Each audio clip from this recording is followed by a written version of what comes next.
Nelson Mandela was born in 1918 in the Xhosa-speaking Tembu people in a small village in the Eastern Cape of South Africa, where he is often called by his clan name Madiba.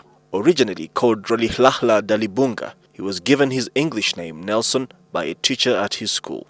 His father, a councillor to the Tembu royal family, died when Nelson Mandela was 9 years, and he was placed in the care of the acting regent of the Tembu people.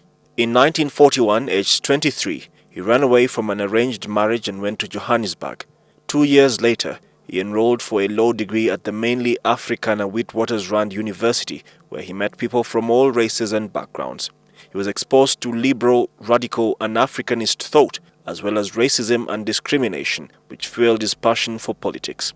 The same year, he joined the African National Congress, ANC, and later co-founded the ANC Youth League. He married his first wife, Evelyn Mace, in 1944. They were divorced in 1958 after having 4 children. Mandela qualified as a lawyer and in 1952 opened a law practice in Johannesburg with his partner, Oliver Tambo. Together they campaigned against apartheid, the system devised by the all-white National Party, which oppressed the black majority. In 1956, Mandela was charged with high treason, along with 155 other activists, but the charges against him were dropped after a 4-year trial.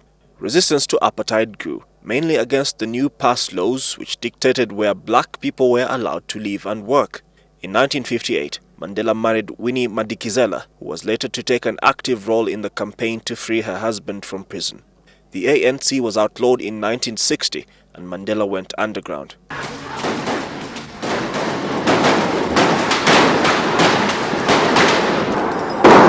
Tension with the apartheid regime grew and soared to new heights in 1960 when 69 black people were shot dead by police in the Sharpeville massacre.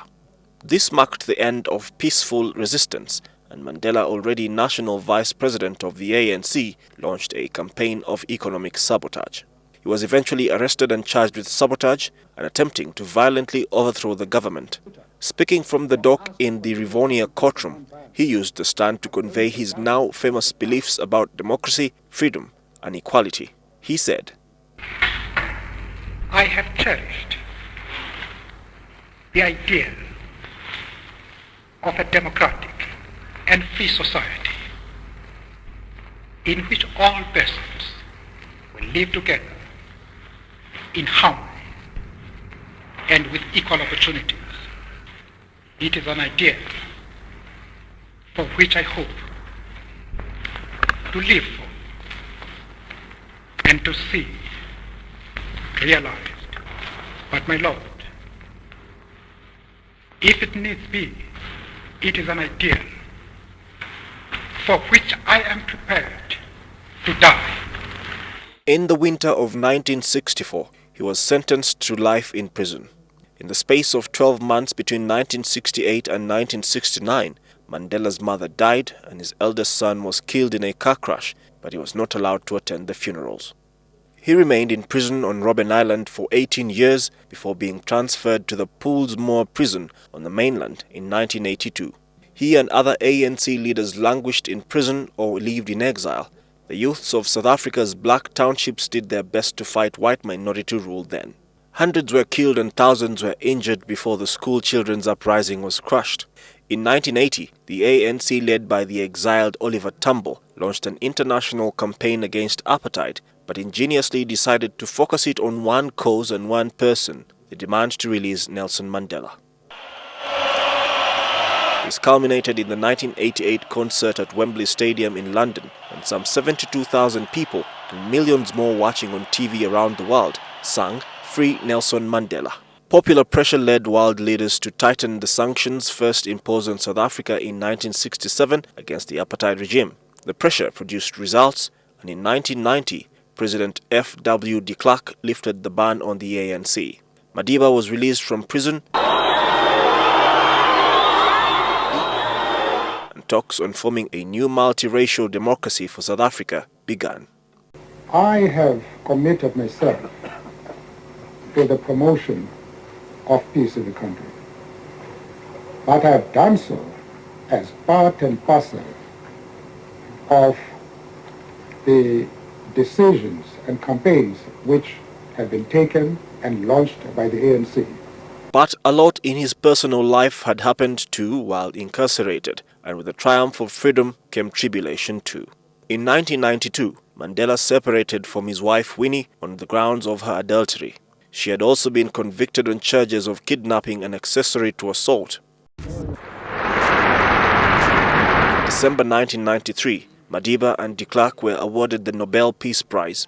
5 months later, for the first time in South Africa's history, all races voted in democratic elections. Mandela was overwhelmingly elected president. So help me God. He entrusted his deputy Thabo Mbeki with the day-to-day business of the government while he concentrated on the ceremonial duties of a leader, building a new international image of South Africa. He succeeded in persuading the country's multinational corporations to remain and invest in the country. On his 80th birthday, Nelson Mandela married Graça Machel, the widow of the former president of Mozambique, Samora Machel. Since stepping down as president in 1999, Mandela became South Africa's highest-profile ambassador, campaigning against HIV and AIDS and helping to secure his country's right to host the 2010 Football World Cup, and was also involved in peace negotiations in the Democratic Republic of Congo, Burundi, and other countries in Africa and elsewhere. In 2004, at the age of 85, Mandela retired from public life to spend more time with his family and friends and engage in quiet reflection, famously saying, "Don't call me, I will call you." Mandela had had a series of health problems in recent times and was treated in hospitals several times in the past 2 years. In late January of 2011, he was admitted to a Johannesburg hospital for specialized tests, with the South African presidency reminding a concerned nation that Mandela had previous respiratory infections. While in jail on Robben Island in the 1980s, the former president contracted tuberculosis said to have been caused by the dampness in his cell. In early 2012, he was treated for what the president's office said was a long-standing abdominal complaint, but in recent months, he has been troubled repeatedly by a lung infection. I hope you'll allow me to rest.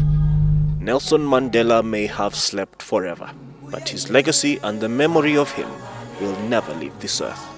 Gabriel Epenu, NTV.